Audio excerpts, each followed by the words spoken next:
ఇంకోటి అసెంబ్లీలో ఆయన్ని అంటే దిగిపోయిన తర్వాత ఆయన అసెంబ్లీకి వెళ్ళినప్పుడు స్పీకర్గా అప్పుడు యనమల రామకృష్ణ ఉన్నప్పుడు ఏదో అవమానపరిచారు అని అంటారు. ఏంటి సార్ అది ఏం జరిగింది? అంటే కట్ చేశాడని మైక్ ఇవ్వలేదు. తర్వాత ఇంకా అప్పటికి పార్టీ చీలిపోయింది కదా, ఇంకా పార్టీ చీలిపోయా, ఈయన మైనార్టీ అయిపోయా. అవును, అదే స్పీకర్ ఈయన కంటి నీళ్ళు పెట్టుకొని వచ్చారు, కన్నీరు పెట్టుకొని వచ్చారు అంటారు అసెంబ్లీ నుంచి. అప్పుడే కదా మరి నన్ను అవమానం చేశారు. నేను పార్టీ పెట్టింది నేను, వీళ్ళందరికీ టికెట్లు ఇచ్చింది నేను, గెలిపించింది నేను, నా పేరు పెట్టుకొని గెలిచారు, ఇవాళ నన్నే పార్టీ నుంచి బహిష్కరిస్తున్నారు అని చెప్పేసి మళ్ళా సీఎంగానే నేను అడుగు పెడతానని చెప్పి బయటకు వచ్చాడు కదా. బయటకు వచ్చి మళ్ళీ పోలా, మళ్ళీ పార్టీ పెట్టారు ఎన్టీఆర్ టీడీపీ అని సింహం గుర్తుతోటి. ఎన్టీఆర్ టీడీపీ అనేది ఆయన బయటకు వచ్చేసి అప్పుడు వాస్తవానికి ఏంటంటే ఒరిజినల్ టీడీపీని కోర్టు రికగ్నైజ్ చేసింది. అవును, ఇప్పుడు ఆ అకౌంట్స్ డబ్బులు కానీ ఇవి కానీ అన్నీ కూడా సింబల్ కానీ అన్నీ చంద్రబాబు గ్రూప్కే రావాలని చెప్పి అనౌన్స్ చేసింది. ఆ తర్వాత ఆయన కొత్తగా పెట్టుకున్నాడు. అవును, ఎన్టీఆర్ టీడీపీ అనేది కొత్త పెట్టుకొని తిరిగాడు. తిరిగితే అది పబ్లిక్ ఒప్పుకున్నారు. అది మరి 220 సీట్లు వచ్చినాయి కదా ఇప్పుడు రెండోసారి తెలుగుదేశానికి వచ్చినాయి కాబట్టి ఇంకా ఆయన మానసిక క్షోభే ఎన్టీఆర్ఏ కదండి. అవును, ఏ మాటకు ఆ మాటే కదా. సరే, రామారావు గారు ఇప్పుడు ఈ చంద్రబాబు నాయుడు గారికి అమ్మాయిని కూతుర్ని ఇవ్వడానికి ఏంటి ఆయన అప్పటికి మినిస్టర్ అయిన కారణంగానేనా? ఆస్తులు లేవు కదా చంద్రబాబు నాయుడుకి అప్పటికి? అప్పటికి నాకు తెలియదండి, కానీ అంటే ఆయనకు 78లోనే ఆయన ఎమ్మెల్యే అయ్యాడు, మంత్రి అయినాడు, మంత్రి కూడా అయ్యాడు అంటే చంద్రబాబు వెంటనే మంత్రి అయ్యాడు. సినిమాటోగ్రఫీ మంత్రి ఎన్టీఆర్ కంటే ముందు కదా. ఈయన 83లో పార్టీ పెట్టింది, 82 మేలోనే. ఇప్పుడు అప్పుడు 78లో రాజశేఖర రెడ్డి చంద్రబాబు ఇద్దరు ఎమ్మెల్యేలు అయ్యి మంత్రులు అయ్యారు కదా. ఆ మంత్రి అయిన తర్వాత మరి కారణం ఏంటో ఇంత చిన్నతనంలో మంత్రి అయినాడనే దీనిలోనో, లేకపోతే అందులో సినిమాటోగ్రఫీ మినిస్టర్ అయినా మరి దానివల్ల సంబంధం అయితే కారణం ఏంటో తెలియదు మనకి డీటెయిల్స్గా. ఇప్పుడు మీరు సిఎస్ఐఎల్కి ఆయన పార్టీలో ఉన్నారా? ఎవరు? చంద్రబాబు నాయుడు. నేను సిఎస్ చేరిన తర్వాత ఆయన పార్టీలో చేరాడుగా. అప్పటికేనా మీరు చేరిన? అప్పటికే చేరాడు, అప్పటికే వచ్చింది. ఒక 6 months చేరలేదండి ఆయన. అదే ఓడిపోయారు అప్పుడు, చంద్రగిరిలో ఓడిపోయినట్టు. 83 ఓడిపోయిన తర్వాత 83 ఎండింగ్కి వచ్చేసాడు పార్టీలోకి. ఆ తర్వాతనే మళ్ళీ నాదెండ్ల భాస్కరరావు కూడా అయింది ఆయన వీళ్ళని వచ్చిన తర్వాతనే. అప్పుడు ఉపేంద్ర ఈయన అంతా యాక్టివ్గా ఉండేవాళ్ళు కదా.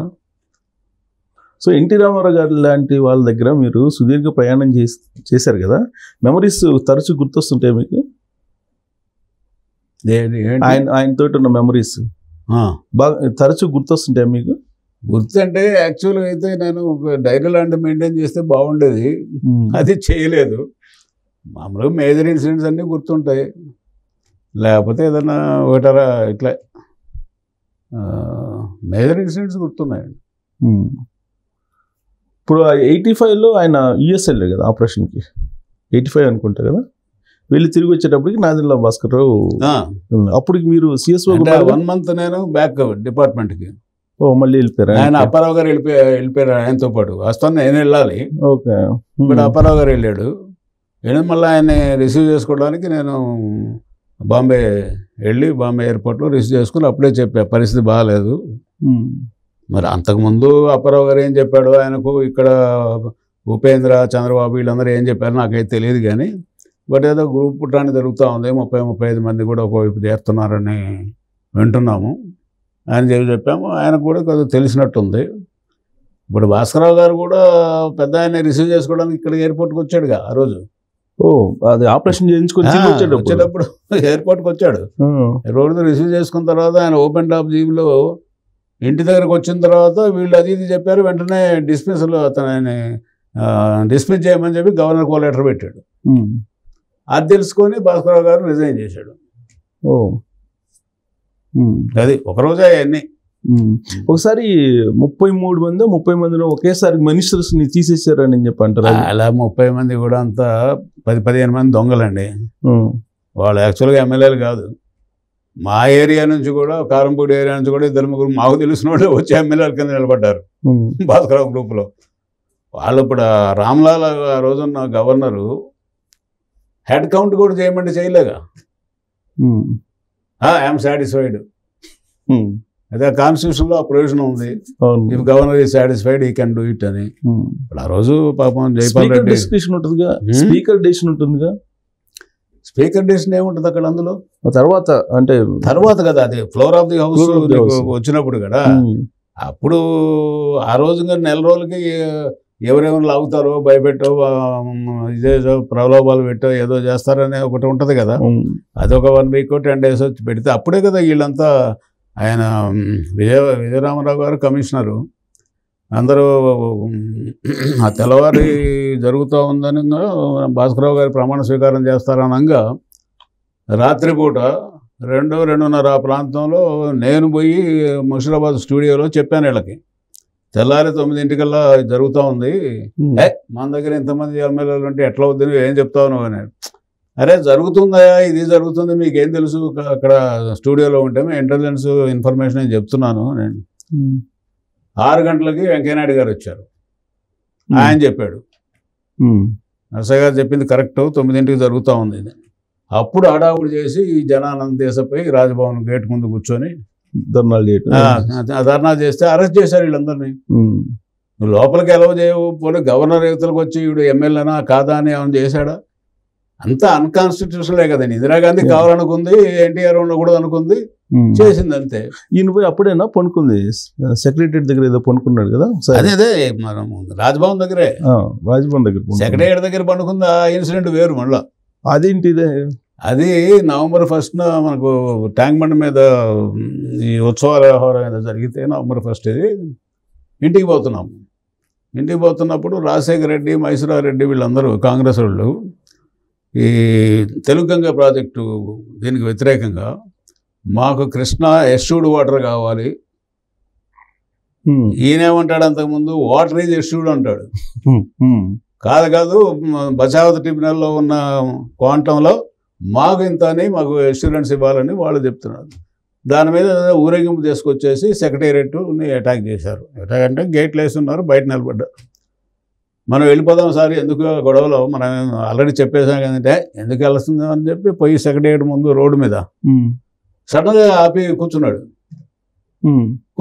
ఒక 2 నిమిషాలు అయిన తర్వాత పడుకున్నాడు రోడ్డు మీద. మీరున్నారు అప్పుడు? అయ్యో కదా, నేనున్నాను. తర్వాత నా కోడెల శివప్రసాద్ వాళ్ళు వీళ్ళందరూ ఉన్నప్పుడు అందరం చేతులు పెట్టేసేసి వాళ్ళేమో చిన్న రాళ్ళు చెప్పులు ఇసిరేస్తున్నారు. వీళ్ళ మీద పడకుండా మేమంతా చుట్టూ కాపలా కాసేసి ఒక అరగంట అయిన తర్వాత నిద్రపోయినాడండి. వాస్తవానికి నిద్ర కూడా పోయినాడు ఆయన. మరి ఎర్రటి ఎండ, మరి అంతా నిజంగా కొన్ని అవి అందరికీ సాధ్యమయ్యే పనులు కాదు. ఎలా మళ్ళీ ఒక్కసారి వాళ్ళందరూ స్టన్ అయిపోయినారు. ఇదేంటి సీఎం వచ్చాడు కూర్చోవడం ఏంటి, దాంతో వాళ్ళు వెళ్ళిపోయారు. తర్వాత మేము వచ్చేసాం. సో అనేక సందర్భాల్లో ఆయనకి హెలికాప్టర్ ప్రమాదాలు జరిగినాయి అని అంటారు. ఒక్కసారి మాత్రం యాక్చువల్గా నేను సేవ్ చేశానండి ఆయన. ఎలక్షన్లో తిరుగుతూ మన మదనపల్లి ఆనుకొని ఇంత 5-6 కిలోమీటర్లోనే శాంతిపురం అనే ఒక ఊరు ఉంది. అది యాక్చువల్గా కర్ణాటక కిందకి వస్తుంది, బట్ మదనపల్లి దగ్గర. అక్కడికి వెళ్ళాము. మార్నింగ్ 8:30కే మీటింగ్. అతను అపోజిషన్ పార్టీ, పైగా ఎర్లీ మార్నింగ్ ఏం బందోబస్తు పెడతారు, జనం మాత్రం ఏమొస్తారో అనుకుంటారు కదా. ఆ రోజు పిఎల్ సంజీవరెడ్డి గారు సెక్రటరీ ఉన్నాడు, దొరగారు ఐజ్ ఇంటెలిజెన్స్, నేను ముగ్గురం హెలికాప్టర్లో ఉన్నాం. ఆడిపోయి దిగాము. దిగిన తర్వాత ఈయనకు సరే చాలా కష్టపడి అటు నెట్టుకొని చిన్నగా స్టేజ్ మీద తీసుకుపోయాను. స్టేజ్ కూడా ఇంత ఎత్తునే ఉంది. అయిపోయింది, ఉపన్యాసం అయిపోయింది. ఈయనకు ఒక అలవాటు ఏంటంటే మీటింగ్ అయిపోయి వెళ్ళిపోయేటప్పుడు ఆ హెలికాప్టర్ తోటి 2-3 రౌండ్లు కొడతాడండి పైన జనం మీద. అది అలవాటు. అది చాలాసార్లు చెప్పాను, సార్ వద్దు సార్, ఇది కరెక్ట్ కాదు, ఇది దుమ్ము ధూళి ఎంత లేడీస్ వాళ్ళ బట్టలు అటు ఇటు పోతామంటే వద్దు సార్, ఇది వద్దు, మంచిది కాదని. ఇంతసేపు మనం ఉన్నాం కదా, మన కోసం వాళ్ళు ఉన్నారు కదా అని ఏదో ఆయన అభిప్రాయం అయింది. సరే ఇట్లా తిరుగుతూ ఉంది హెలికాప్టరు. ఇక్కడ కుక్కెమ ఉంది డోర్కి, ఈ భుజం పోయి దాన్ని తగులుద్ది, ప్రమాదం. నాకు డౌట్ ఏంటి పడింది, ఈయన చెప్తే వింటలేదురా, ఎందుకైనా మంచిదిరా అని చెప్పి నేను వెనక కూర్చున్నా. సుధాకర్ రెడ్డి అని వాడు మంచి పైలటే, నెల్లూరు అతను, వాడు పైలటింగ్. నేను ఈ చెయ్యి ఇట్లా పెట్టేశాను, ఈ చెయ్యం ఈయన భుజం మీద ఇక్కడ ఈ కాలర్ దగ్గరలో పెట్టుకున్నా. ఈయన ఇట్లా ఒక రౌండ్ ఇట్లా వేసేటప్పటికి ఈ ఆయన చెయ్యి పోయి ఆ కుక్కాన తగిలింది, డోర్ కూడా వచ్చేసి వణికిపోయాం అనమాట. అసలు మిగిలిన వాళ్ళు దేవుడిగా ఉంటే ఉంటాం, పోతే పోతాం. ఆయన ఫ్రంట్ సీట్ లో ఉన్నాడు కదా, పడిపోతాడు. అంత ఎత్తు నుంచి పడిపోతే ముక్క కూడా దొరకదు కదా. రే సుధాకర్ రెడ్డి చూడాలని మళ్ళీ ఇంత టిల్ చేశాడు.